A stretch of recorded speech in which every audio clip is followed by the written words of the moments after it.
Arr! Hey, what's up, Goyle? Know that the library was Edgar Allan Poe's favorite place? Nope.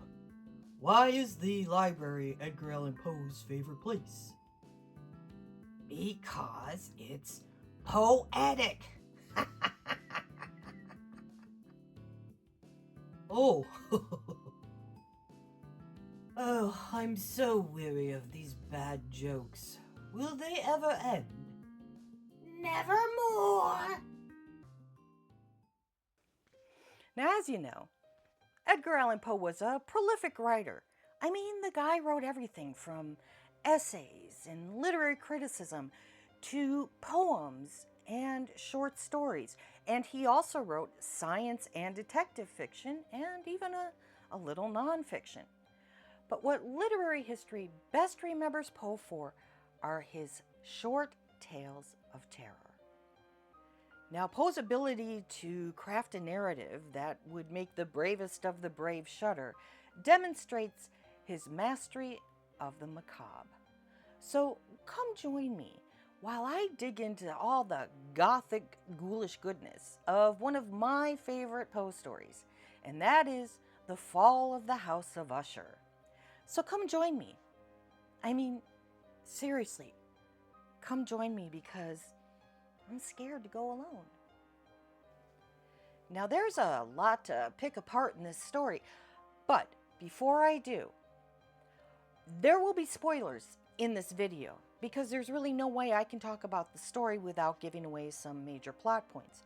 So if you haven't read the story, you might want to go and do that now, and I'll put a link down below where you can go and read it for free, because after you read the story, you'll appreciate the video more. And after you watch the video, you'll appreciate the story more. See how that works? Now, The Fall of the House of Usher was first published in 1839 in Burton's Gentleman's Magazine. And a year later, it would be included in a collection of stories known as The Grotesque and Arabesque in 1840. Now, the first thing that I want to look at is the title, The Fall of the House of Usher. So think about the word fall.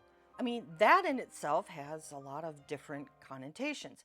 It could mean the physical act of falling, or it could mean a fall from grace or greatness, and it can also refer to the season of autumn. And the first line of the story, the narrator tells us that it is in autumn when this story takes place.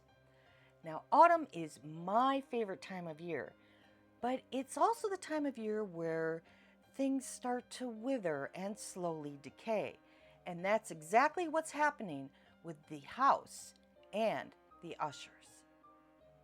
And there's also the fall of the house of Usher, not fall of the family of Usher or fall of the ushers, but fall of the house of Usher. And yes, I know that the house of so-and-so can refer to the family that dwells within it. And the narrator even tells us that the name refers both to the family and to the house. But there's a little different connection between the ushers and the house that they live in. Because what is actually happening is that the ushers are influencing the decay and decline of the house, but at the same time, the house is also influencing the decay and decline of the ushers. Now, there was definitely some shady shit going on in the Usher house, and the narrator even tells us that the entire family lie in the direct line of descent, which suggests that the Ushers were a pretty close family, if you know what I mean. Now, why Poe used the name Usher has some interesting background to it.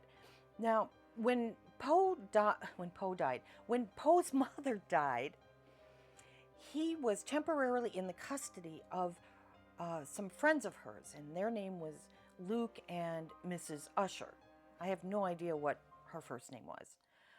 But the other theory, and I like this one, is that he got the name from Hezekiah, I'm not sure how to pronounce that name, but Hezekiah Usher, who was the first bookseller in the original 13 colonies of America. Now, when Hezekiah Usher died, his son, Hezekiah Jr., built a house to commemorate him. Now, this all took place sometime in the 1600s. Now, the story goes that in the 1800s, the house was torn down, and within the walls or in the cellar, they found two embracing skeletons. Now, I don't know if that's true or not. And while I like the story, I kind of lean towards it not being true because I wasn't able to find anything about who these skeletons supposedly were or even what happened to them. I mean, what did they do with them after they found them in the house? Did they just leave them there or are they in a crypt somewhere? Now, within the story, Poe uses some literary devices, and one of those is what he refers to as the unity of effect. Now, the unity of effect means that the story and the plot and the characters and the setting and the imagery, they all have to come together. They all have to agree without any distracting elements. For example, the narrator describes the house as this mansion of gloom, and he talks about the house having a feeling of the utter depression of the soul and a sickening of the heart.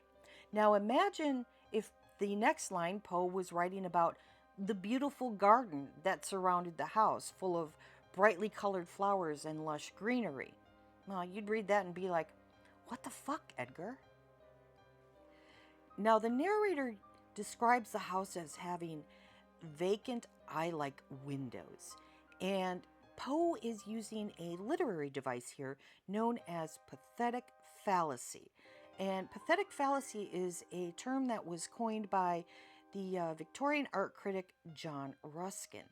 And Ruskin argued that giving inanimate objects attributions of human emotion was morbid because it was untruthful. And to be honest, in the case of the House of Usher, I'm kind of glad it wasn't true. Now, once the narrator actually gets inside the house is when things really start getting creepy. The narrator describes that he felt that I breathed an atmosphere of sorrow, an air of stern, deep, and irredeemable gloom hung over and pervaded all. So now let's take a look at the narrator. I mean, a lot of Poe stories have unnamed narrators, and this is also true in Fall of the House of Usher. But by not giving the narrator an identity, it gives the reader more of a feeling of being an active participant in the story. But is this unnamed narrator reliable? In other words, can we trust what he says? Did the things in the Usher house actually happen the way that he said they did? Or did they even happen at all? Now, the reason to kind of doubt this is just, well, look at the narrator's language. He goes over the top, sensationalizing the story. And in the beginning, he describes that when he saw the house, he had kind of this feeling of coming off opium. And this suggests to me that the narrator is kind of used to that feeling. So is this whole story maybe just a drug-fueled nightmare? And then we have the Ushers themselves. Now, the narrator describes Roderick Usher's former self as at all times remarkable. And the narrator gives him an almost feminine description. He talks about his eyes being luminous beyond compare, his lips having a beautiful curve, that he had a delicate nose and a finely molded chin, and that he also had a cadaverousness of complexion. I mean, how's that for a compliment? My, you're looking awful lot like death today. But like the house, Roderick is also languishing both physically and mentally. And the narrator now describes him as having a ghastly pallor, as if being compared to a cadaver wasn't bad enough. Now he's ghastly. And he also describes his hair as grown kind of wild, and he describes it as like a wild gossamer texture that floated and fell about the face. So Roderick Usher has basically become Robert Smith. Now, before you come at me in the comments, I adore Robert Smith. And The Cure is one of my favorite bands. And if Roderick Usher was listening to some music, it probably would have been The Cure. Now, the narrator tells us that Roderick Usher is suffering from some kind of malady that's causing him to have extreme sensitivity to light and to sound and scent and even taste. And he tells the narrator that this is due to a constitutional and family evil. Now, you can interpret that as ever you want to. But Roderick also states that he feels that the house is having an influence on this. And he says that it had inflicted something dark upon the morale of his existence. Now, the Ushers are either unable or unwilling to leave the house. And of course, this causes a feedback loop where the house continues to progress the decline of the Ushers, while the Ushers are progressing the decline of the house.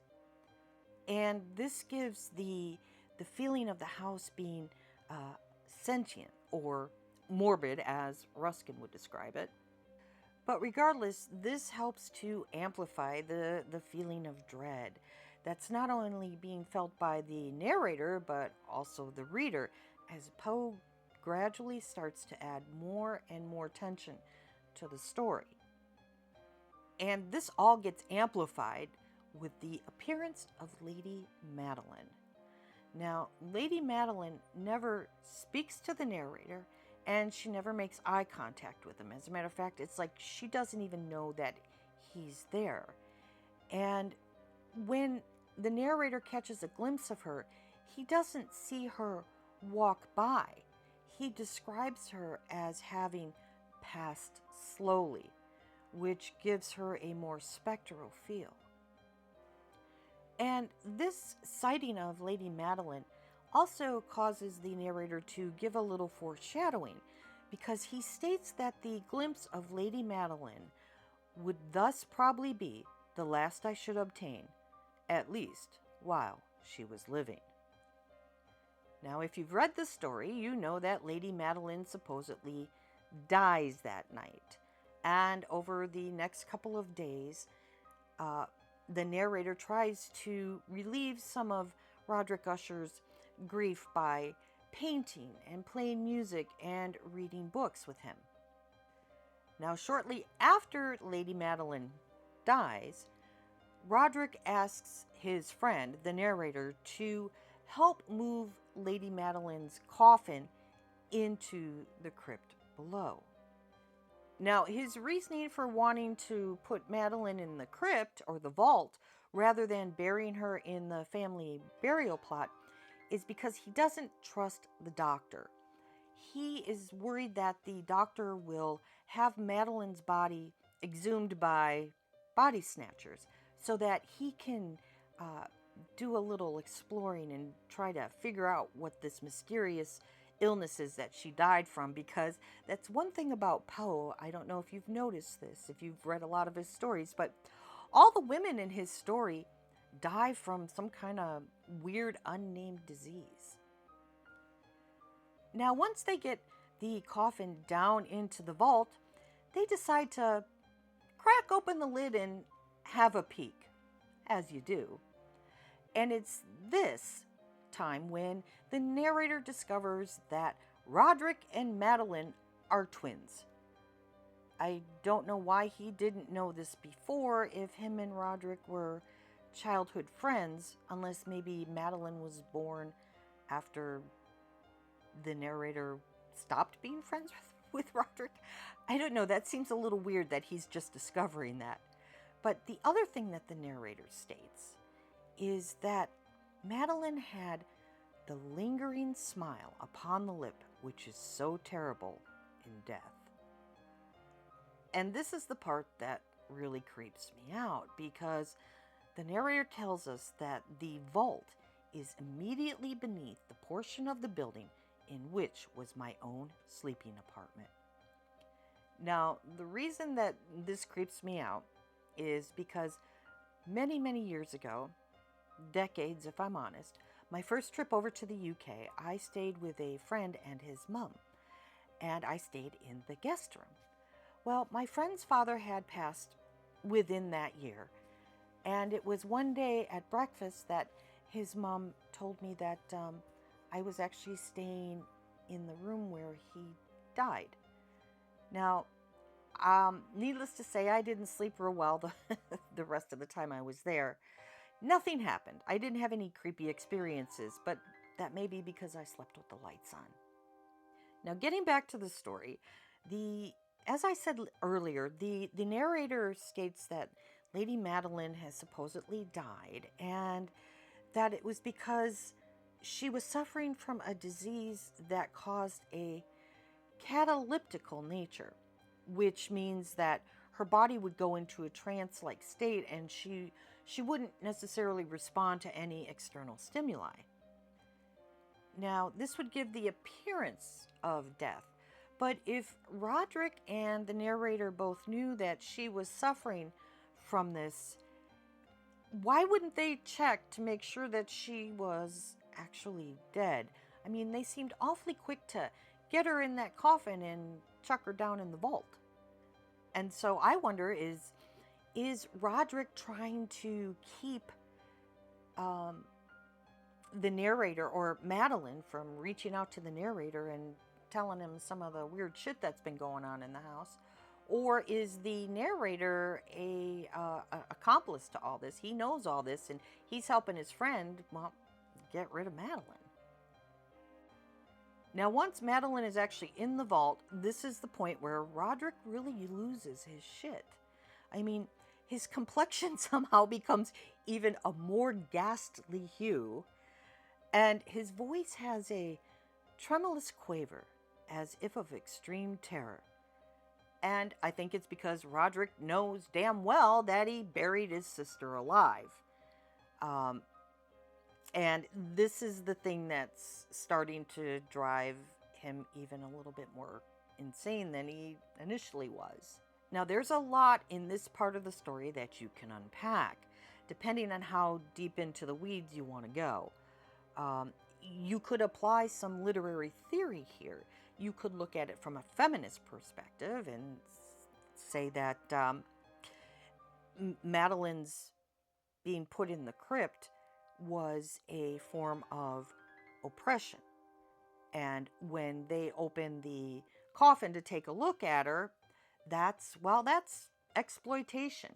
And it's also the stripping away of her agency because she's not able to do anything about it. Now, on the other hand, if you want to apply some psychoanalytical criticism to it, you could say that Madeline was the mother figure that Roderick desired after, and in order to keep him from either acting on those desires or from keeping those actions quiet, he has to put her away so that she can't tell anybody about it. The other way you could look at this would be that Madeline and Roderick were one of the same, and that when Madeline is buried, it's the innocent and pure side of Roderick that is now missing, and he's only left with his evil side. It's almost kind of a Jekyll and Hyde type thing. Now, I'm only speculating here, so if you've got any thoughts on this, let me know in the comments down below. Now, another thing that Poe brings into the story is the weather. And the weather helps to bring a sublime element to the narrative. The narrator describes the storm that's risen up at the end of the story as it was indeed tempestuous, yet sternly beautiful night, and one singularly in its terror and beauty. And he goes on to describe the storm using descriptions like the frequent and violent alteration in the direction of the wind, and a gaseous exhalation which hung about and enshrouded the mansion. And this creates both conflict of both awesome beauty and fear, which in between that is where the sublime lies. Now, if you want to know more about the sublime and Gothic literature in general, I'll put a link to another video down below that you can go and check out. Now, if you've read the story, you know that in the end, Lady Madeline makes her comeback, and just before she appears, Roderick Usher states, "We have put her living in the tomb." And notice he says we, not I. Yet when Lady Madeline, who the narrator describes as an enshrouded figure, dressed in white robes and with blood all over her from her trying to claw her way out of her coffin in the vault, she doesn't even acknowledge the narrator. She goes straight for her brother. And the narrator tells us that she falls upon the person of her brother, and in her violent and now final death agonies, bore him to the floor, a corpse, and victim to the terrors he had anticipated. Now, victim is an interesting word choice here because I don't really think that Roderick was the victim. I think Madeline is actually getting her final revenge against whatever evils Roderick may have committed against her. And the fact that he buries her alive and knows that he buried her alive ever since they put her in the vault indicates to me that he was trying to keep her away from the narrator because he was fearful of what she might tell him. Or maybe the sole purpose of having the narrator come to the house was to get him to help her get him to help put Madeline in the vault. I mean, in the beginning of the story, the narrator states that Roderick didn't really have any friends. I wonder why that was. Now, one of the things that makes Poe's short stories so impactful is that they're short stories. Now, Poe believed that short stories had more of an impact because you read them in one sitting. There was no interruption of the narrative or the action. So when you ingested the whole thing in one sitting, it would have more of an impact and influence over how you felt about it. Now, this meant that the narrative had to be pretty compelling so that you didn't give up halfway through. And the way that Poe did this was, well, starting at the end. And what I mean by that is that Poe argued that the denouement, which is a great word, that is the part where you kind of let your breath out after all the stuff that's happened has been explained. You kind of take that big sigh and the tension slowly kind of releases. The denouement is the part where everything kind of falls into place and kind of makes sense, unless it's a Poe story, and then it never makes sense. But Poe stated that was the most important part of the story, and he argued it is only with the denouement constantly in view that we can give a plot its indispensable air of consequence or causation. Now, Poe knew how to craft a great story, but it's perhaps his own life that was the most tragic and his death one of the most mysterious. And if you want to know what happened to his body after he died, then I have another video for that I'll post below if you want to go and check that out, because I promise you, it's fascinating. Now, this is the part where I'd like to ask you to get involved a little bit and tell me what your favorite Poe story is in the comments below. And if you have any other spooky short stories that you'd like to share or tell me about, please do that, because I love to read stuff like that. And I also want to take this time to say thank you for joining me. And I really appreciate it. And I'm looking forward to seeing you next time on Absinthe and Ink. Bye-bye.